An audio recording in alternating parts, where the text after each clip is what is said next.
Okay, here we want to look at a simple supply and demand functions. All right, we could use it in mathematics, or we could also use it with economics, of course. So we have two different equations, of course. One for the demand, and then one for the supply. And just remember, the demand equation will not be the same as the supply equation, all right, because they have two different purposes. Both of them are trying to make money and maximize the revenue for their particular situation. But the object is for both of them to find what's called an equilibrium price, an equilibrium quantity. That's the key, and that's the best price and the best number that they can agree. So that the department store can still make money and maximize their revenue, and also the manufacturer can maximize the revenue. This could be bikes, this could be coffee makers, this could be picnic tables, all right? So it's all the same. So now, let's look at it. So just say a department store, which is the demand, they have an equation that says P is equal to 86 minus X. P is equal to the price, and X is equal to the number, all right? So you see this is 86 minus X. So basically this says the most that they will pay for it is 86. This is a negative slope, remember? A negative slope goes down. So the most that they can possibly pay would be 86, and then it would come down. Now, the manufacturer, they have a different equation. Remember, they have different purposes. They have different things that they're trying to accomplish. The lowest that they could probably afford to let this item go for is $30, but it has a positive slope, so it's going up. So the cheapest that they can let their object go for is 30, and the most that the store will pay is 86.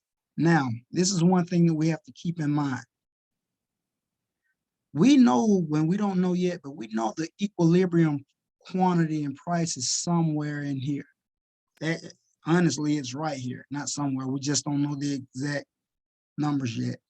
But remember, anything less than the equilibrium price, the demand is high. So that's going to give us what? A shortage. Anything on this side, the supply is higher. That's going to give us a surplus, all right? But the object is for us to meet right here so we can find the equilibrium price. That way, the manufacturer is able to make money, make payroll, and enjoy their profits, okay? And the department store is able to do what? Buy whatever they need to buy, sell it, all right, to customers, and still make profits as well, okay? So this is pretty simple once we go through it, all right? So what we do here, we set up just an equation. You see both of them, the price is equal to 86 minus X, and over here, the price is 30 plus X, so we want to set them equal to each other. 86 minus X is equal to 30 plus X, okay? Once we get our numbers on one side, 86 minus 30 is equal to X plus X. Now, how do we do that? We move the negative X to the other side and draw it over here. We moved it over here. And then we moved that 30, which was positive, to this side, and we just made it negative, all right? So now, 86 minus 30 gives us 56 is equal to 2X. And if 56 is equal to 2X, and we divide both sides, by 2, then 28 is equal to X. All right, so that's the number. All right, so they agree to do the number. And now we can plug X into either equation. So let's plug it into the left side. P is equal to 86 minus 28. All right, and that's going to give us what? And we have that 86 minus 28, that's going to give us 58. All right, by the same token, had you put it over here on the other side, he would be equal to 30 plus 28, which still would have given us 58. So just an interpretation of this problem, what this means is the number, they will agree. Let me make this smaller.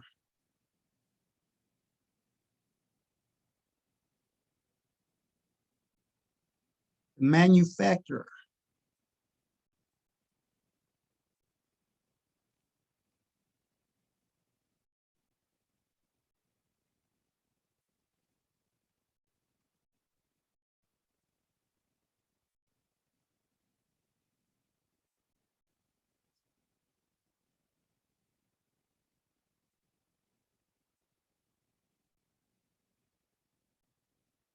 Okay, so the manufacturer and the department store agree basically to 28 items and $58 a piece.